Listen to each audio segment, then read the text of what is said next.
नमस्कार दोस्तों, UPSC study point YouTube channel पर आपका स्वागत है। My name is Manoj Madhav. और लास्ट क्लास में हमने डिस्कस किया था भारत शासन अधिनियम 1909। इस क्लास में हम डिस्कस करने जा रहे हैं भारत शासन अधिनियम 1919 यानी मॉन्टेग्यू चेम्सफोर्ड सुधार। मॉन्टेग्यू चेम्सफोर्ड सुधार क्यों बोला जाता है इसे? क्योंकि मॉन्टेग्यू उस समय भारत के राज्य सचिव थे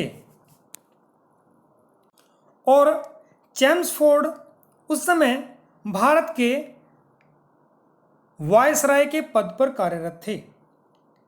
अब देखिए दोस्तों, कार्य का विभाजन किस प्रकार से किया था। भारत शासन अधिनियम में दो प्रकार की व्यवस्थाएं रखी गई, एक प्रांत की ओर से, एक केंद्र की ओर से कार्यों का विभाजन किया गया। यानी केंद्र में किस प्रकार की व्यवस्था रखी गई, अब समझिए इसको ध्यान से। केंद्र को भारत का वायसराय अपनी कार्यकारी परिषद के माध्यम से कंट्रोल कर रहा है और कार्यकारी परिषद में 6 सदस्य थे।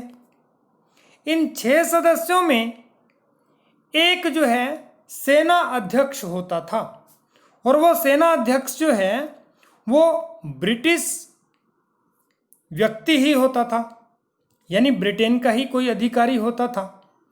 और शेष जो 5 सदस्य थे उनमें से 3 सदस्य जो है वो 3 सदस्य भारतीय निर्वाचित किए होते थे। और जो भारतीय निर्वाचित होते थे, निर्वाचन के माध्यम से चुने जाते थे, चुनाव होता था।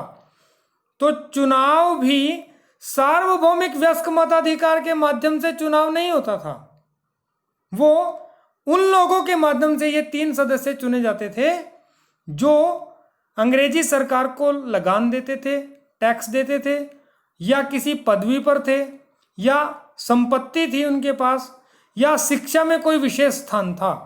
तो इस प्रकार केवल 2.5 से 3% लोगों के द्वारा ये 3 सदस्य निर्वाचित होते थे।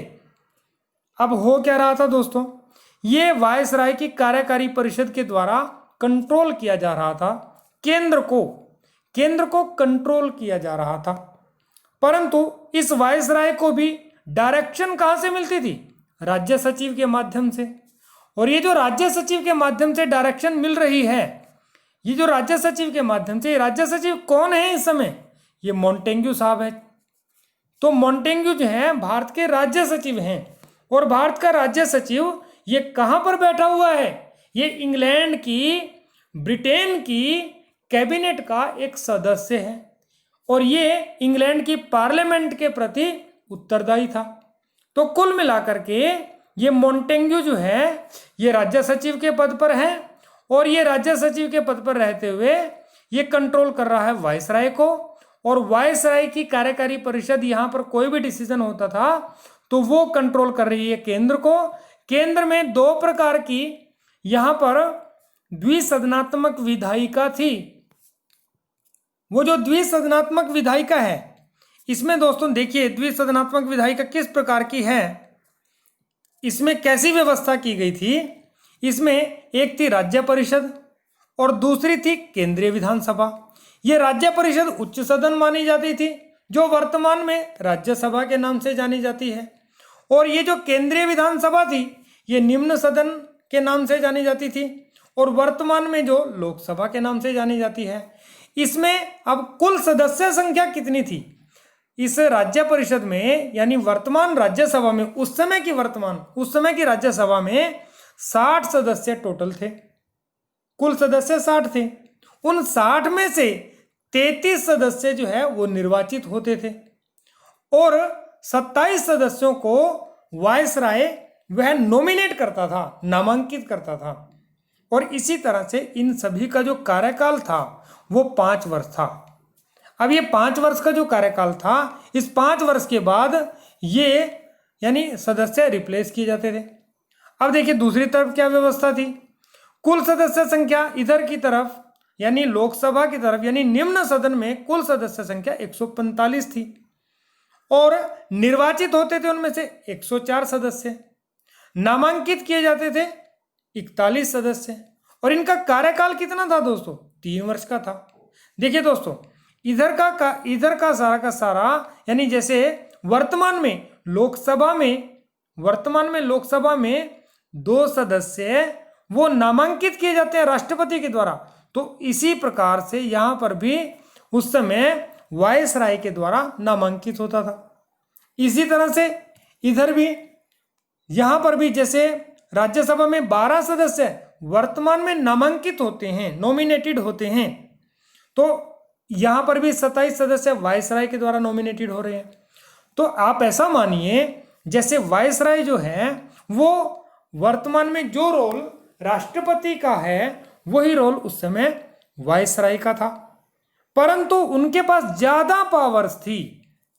उनके ऊपर कोई भी निर्णय यदि यहां से भी पास हो जाता था, यहां से भी पास हो जाता था, कोई भी निर्णय बाध्यकारी नहीं था। वो स्वीकृति दें, कोई भी प्रस्ताव यदि यहां से पास होता, यहां से पास होता, तो वो स्वीकृति या अस्वीकृति दें, ये उनके ऊपर डिपेंड करता था वायसराय साहब के पास। तो कुल मिलाकर के दोस्तों इस प्रकार से केंद्र का सारा स्ट्रक्चर हमने डिस्कस किया। अभी हम प्रांत की तरफ की व्यवस्था के बारे में सोचते हैं, देखते हैं प्रांत में कैसी व्यवस्था की हुई थी। प्रांत में 2 प्रकार की व्यवस्थाएं थी।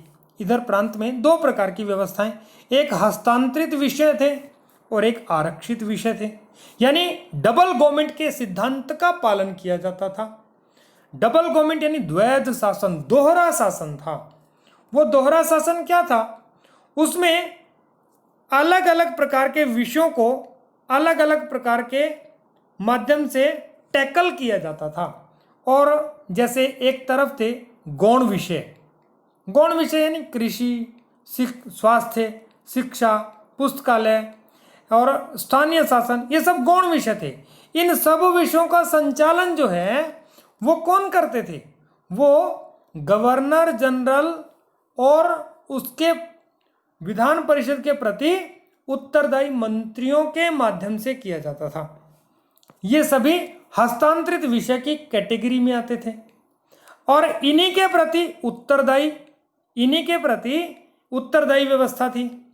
अब दोस्तों होता क्या था, जो विधान परिषद थी उस विधान परिषद में निर्वाचित सदस्य थे, मनोनीत सदस्य थे और गैर सरकारी मनोनीत सदस्य थे। यानी सरकारी मनोनीत और गैर सरकारी मनोनीत। निर्वाचित सदस्य कितने थे? 71%। और सरकारी मनोनीत कितने थे? 11%। और गैर सरकारी मनोनीत कितने थे? 18%। तो ऐसे कुल मिलाकर के ये सभी सदस्य ये विधान परिषद के सदस्यों का चुनाव करते थे। अब कुल मिलाकर के आगे बढ़ते हैं दोस्तों।